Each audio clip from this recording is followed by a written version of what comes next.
The work carried out by the Troika of mediators of Russia, the EU and the US has proved that direct talks between Belgrade and Pristina are not hopeless. The Serbian side has been making its position on the issue more flexible.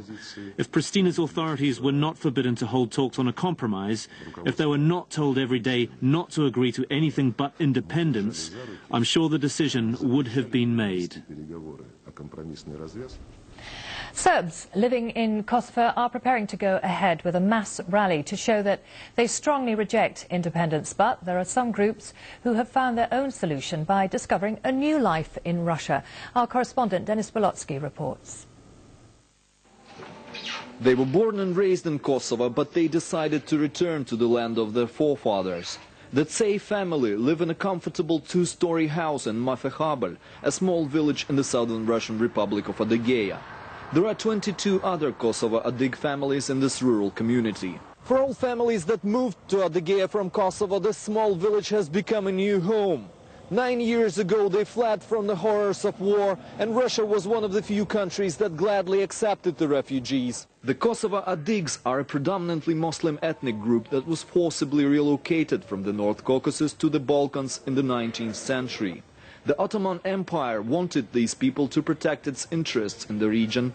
It was only in the late 1990s that some of these people were given a chance to return to Adyghe. The Cherkess tribes that were the forefathers of modern Adyghes lived in this region for centuries. In 1998, Russian President Boris Yeltsin allowed several groups of Adyghes to return, giving them new homes, work permits and refugee status. They were greeted by the locals. Their language and traditions have not changed. They say they finally felt at home, and it's the place where they would like to stay for the rest of their lives. For me, it's better to live with my people. I miss Kosovo, but there are no more Adyghes left in that region. And for me, it's better to live here. Imer Tsay now speaks good Russian, but sometimes he asks his daughters to help interpreting. Only the youngest Tsay child was born in Russia. Others made a long journey before they settled in Adyghe. They are still getting used to some of the local traditions, but it doesn't seem hard. Imer says he misses his friends who still live in Kosovo. Some of them are Albanians, others are Serbs. He says on a human level he had no misunderstandings with any of these people.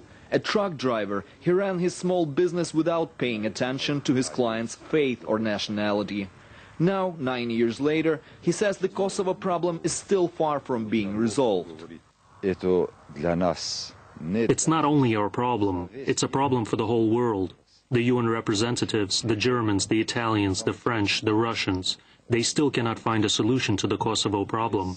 While the status of Kosovo still causes heated discussions in Europe and overseas, some ethnic groups, like these Kosovo Adyghes, have found a new life. But even being far from the Balkans, they care about what's happening there. And for those whose friends and relatives still live in Kosovo, peace in this region is the only concern. Denis Bolotsky, Russia Today, Adyghe.